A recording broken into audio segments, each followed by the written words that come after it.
Hey guys, it's Matt here from Seeds of Awareness. In this video I'm going to be discussing 5 signs that are likely to indicate that you're not combining your food properly. And food combining, or proper food combining, is a subject that's not well researched and not thoroughly researched, especially by the mainstream, like mainstream nutrition, mainstream science, mainstream medicine.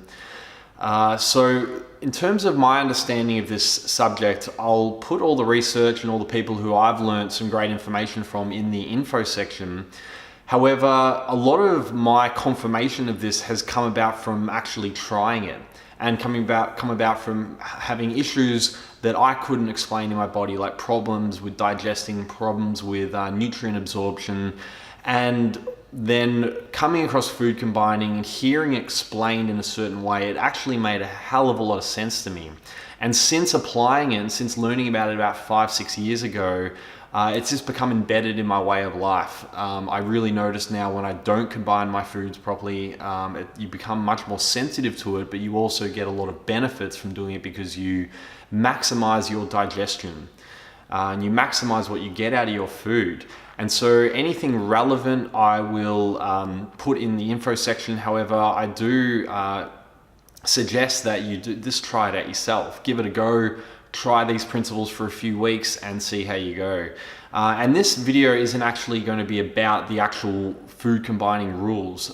That's going to be in another video, which I will put in the information section as well. This video is going to be about the 5 signs that indicate that you're probably not combining your foods properly.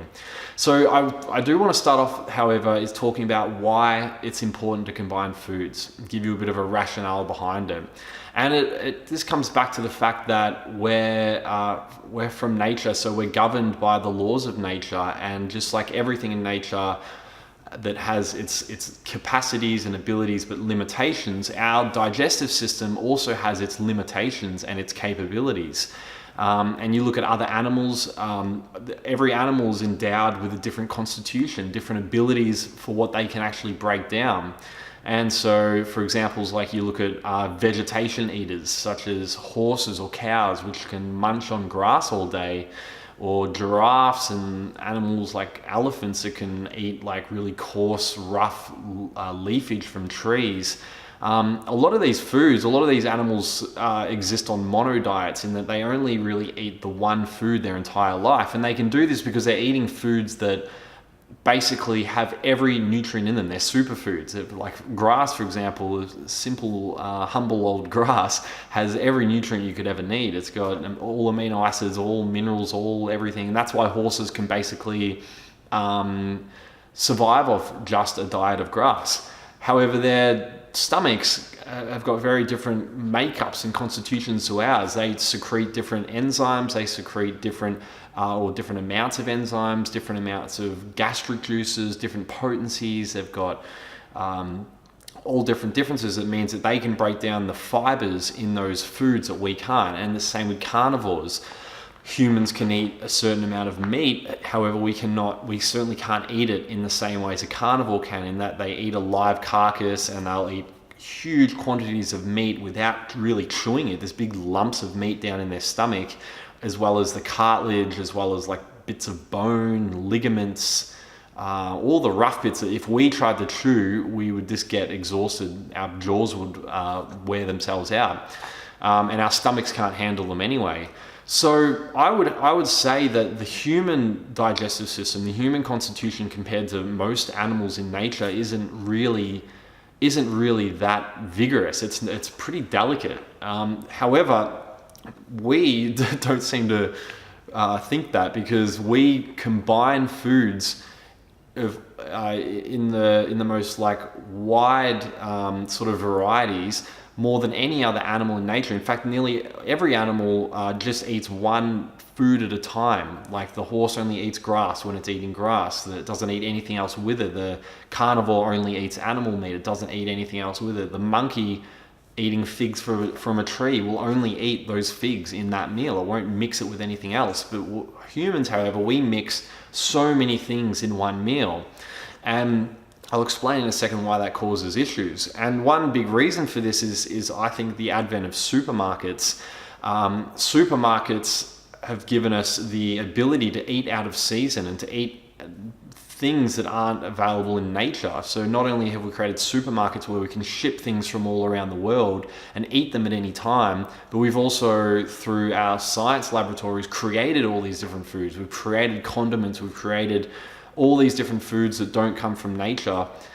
And so we can just, when we go to a supermarket, it's our goals or our intention for eating is shifted away from like getting nutrition from the food and eating for health and eating for performance to eating just for the enjoyment of the taste in that moment. So we don't think much about post-meal, we're just thinking about what we're enjoying in that moment. And for a lot of people, food's become an addiction. So supermarkets have been great because we've got a steady supply of food, but they've also come at a cost in that we just mix all these sort of things together and don't think about the actual limitations of our stomach. And most people treat their stomachs as if they're just a coal oven and you can just chuck anything in there and it will just burn it up and turn it somehow into nutrition. But the human digestive system is governed by laws, it's governed by limitations. And one of the limitations is, a few of the limitations is, one is how much gastric juice we can produce. The second one is like the sort of enzymes we can produce. And so what we're doing is we're putting a lot of foods together at the one time in the stomach that all require different juices and different environments. It all really comes down to chemistry. So we'll put one food in our mouth that needs starch splitting enzymes in the saliva, and possibly a slightly more alkaline, less acidic environment in the stomach, at the same time as putting foods in that need a strong acidic environment in the stomach and don't do well with starch splitting, carbohydrate splitting enzymes in the saliva. And so what that does is it sends these totally conflicting foods into the stomach, and the body can't produce the right chemistry, the right pH, the right amount of gastric juices and enzymes to break down each food perfectly, because they both require such different environments. It can't produce them both at the same time. So it's kind of like, one of those Venus flytrap plants that also secrete like digestive juices when they clamp a fly. It's like putting a fly in there, but also putting like bits of corn in there. Totally different chemistry makeups, and expecting it to be able to digest both perfectly. It just can't do it. So what happens then is the body can't digest either food well. So then food starts basically rotting or putrefying in our stomach or fermenting, and that releases harmful toxins. It releases gases, it releases poisons. And if this only happened every now and then, I don't think it would be a huge issue for the body or a huge impact, because it would just kind of like clear it out. But most people are doing this every single day. And then it kind of like messes up the gut bacteria too, because gut bacteria, the healthy gut bacteria, don't do well in an environment where lots of toxins are being produced. And then other bacteria that feed off toxins can start getting in there and thriving. So that's really the essence of improper food combining, is the food isn't digested properly. The food that's in there, because it doesn't digest properly, it starts fermenting and putrefying. That then produces toxins. Those toxins mess up the gut environment, the gut bacteria. They also get in the bloodstream, and that affects all the body. And it also means we're not absorbing nutrients. So it has this real trigger effect for a whole lot of problems.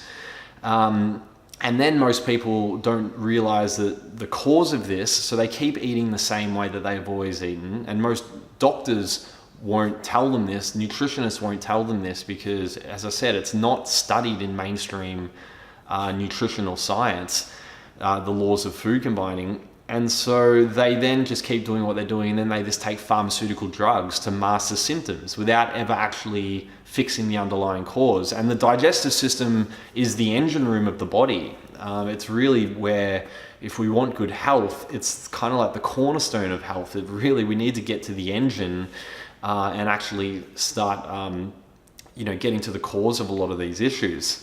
So these are the reasons why food combining is really important. And so I'm going to get into 5 symptoms that you may be experiencing that are probably very good signs that you aren't combining your food properly. And the first one is being bloated and gassy. And that's caused by the gases, things that are being caused emanating from the putrefying food sitting in your gut that's not digesting properly. And you can kind of imagine, like, if you, for example, half ate an apple on a really hot, humid day and then left it outside, or even like a tomato or any sort of vegetable food or even meat, and you left it outside on a hot, humid day, or if you left it inside like a bin, like a compost bin on a hot, humid day, you could imagine it would start putrefying really, really quickly, and you'd open up that bin and it'd be like, Jesus, that's like seriously bad. Like gases have been produced and toxins have been produced, and you would never eat it.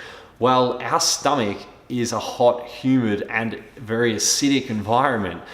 So when you send foods down there, if they're not digested and broken down really quickly and absorbed and cleared out of the stomach, they're going to be like that food sitting in that hot bin on a hot, humid day. So that's why being bloated and gassy is a very natural symptom of this. The next one is indigestion and stomach pains. And I would say this is caused by the toxins being produced and the food not being broken down properly, this causing upset in the stomach. And the next one would be constipation.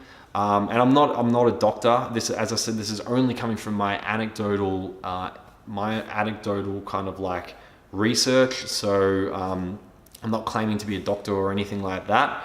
So the constipation, I'm not sure exactly why that's caused by it, but I have a feeling that it's just like food that doesn't break down that well, doesn't also move through the stomach very, very well. So then we've got the symptom 4 is poor quality hair, nails, and skin. And I see this as a sign that you're not absorbing nutrients very well, because our hair and our skin and our nails, or especially our hair and our nails, these are the parts of the body that when the body isn't getting enough minerals and nutrients, it'll actually take steal minerals from these areas, because these are the least vital areas to the body. It can afford to have brittle nails and brittle hair. It can't really afford to have brittle bones. So the body intelligently, when it's not getting enough nutrients from the outside, it'll steal from itself. So, and then I think, in my opinion, it steals a little bit from the skin as well. So poor quality skin, hair, nails is generally, I would say, a sign that you're not absorbing nutrients well, which generally is because you're not combining your food very well. So then we've got number 5 is chronic digestive disorders, and things like irritable bowel syndrome, Crohn's disease, just chronic pain. These things, in my opinion, are caused by chronic abuse or chronic injury to the inside of the stomach. And it's generally said that they have no idea what causes Crohn's. Once again, I'm not a doctor, but I kind of call bullshit, because for me it's quite obvious what can cause it. And that is the constant toxin production, the constant poison production that comes from food not breaking down in the stomach properly. And the stomach lining and the gastrointestinal tract, they've got very delicate, especially the gastrointestinal tract, it's got very delicate kind of membranes. So if you're getting these toxins being produced, poisons being produced by putrefying meat and fermenting carbs and stuff like that, I mean, that's how they make alcohol, by fermenting carbohydrates. And alcohol is a heavy irritant. And I think another one, acetic acid, is produced. And these things can, I think, can burn little holes or make little scars and injuries in the gastrointestinal tract. And when this occurs day after day after day, something's got to give, and generally one of those scars split, and they call it Crohn's disease or irritable bowel syndrome. And I wrote about this quite extensively in my 2015 book called 365 Days of Wholeness, which I wrote with my friend Tegan Steele here. She actually had irritable bowel syndrome, she was told it was not incurable. Her mum, we talk about this story in there, her mum had Crohn's disease, a serious case of it. Her bowel actually perforated. She had to have emergency surgery. She was nearly on death's door. We write all about it in this book. And by learning, she was told it was incurable. She's got proof, actually. She had scans and she's told it was incurable, and then she's got scans afterwards showing a completely cured. And Tegan, my friend who I wrote the book with, has actually written a blog about that on tegansteele.com. And so they both overcame their Crohn's disease and their irritable bowel syndrome firstly by juice cleansing or by fasting, because they had to give their stomach a complete break. Like, they couldn't even handle well combined foods. That's how damaged they were. But then coming back onto a normal diet, they started combining their foods properly, which means that less abuse was happening to their insides, and they haven't had any issues since. So I personally, it's only my personal opinion, this is not coming from a certified doctor or anything, but I think chronic digestive disorders are just the end result of years and years of abuse. So you could imagine like pouring a tiny little bit of poison on the same part of your arm every single day, then eventually it's going to rupture or something's going to happen. We're not made of iron. It's the same with the inside of the body, and little bits of toxins are always produced whenever we don't combine our foods properly and whenever foods ferment and putrefy. So if you've stayed with me this whole time and this is something that you're curious about and you're thinking, Jesus, I think that this could be, he could be referring to me here. Well, don't despair, because the body's healing capabilities, when given the space to heal, are absolutely remarkable. As I said, Tegan's mum healed herself, or her body healed herself from something that was devastating, something that had her on death's door, emergency surgery. She was wearing like she was wearing a bag because her bowel, her stomach and everything wasn't working anymore. So her body healed itself from that simply because she learned how to get out of its way, how to stop irritating it. So if you're one of those people who think this applies to you, and I think it applies to everyone, because digestive problems are just like so normal now. They're just absolutely rife. So clearly we're not doing something right. For anyone who's skeptical, and that's pretty natural because we're not taught about this at all, but anyone who's skeptical, it's just, for me, it's obvious we're doing something wrong. So many people have issues with their digestive system, ranging from, gas, bloating, and indigestion, all the way through to chronic digestive disorders. So in the video I've posted in the info section, that's where I talk about I might do 8 or 9 rules that I follow when I eat, that I found has absolutely changed my life. So I highly recommend you watch that. And thank you for watching this video. I hope this has been helpful. And I just recommend giving it a go, watching the other video and just giving it a go for a few weeks, and I think you'll find you notice a difference. And then I think you'll find that when you go back to not combining your foods well, you're just like, wow, I had no idea how this made me feel. So yeah, please share and subscribe to this channel if you want to see more videos like this. Share this if you think it's been useful, and I'll see you on the next video.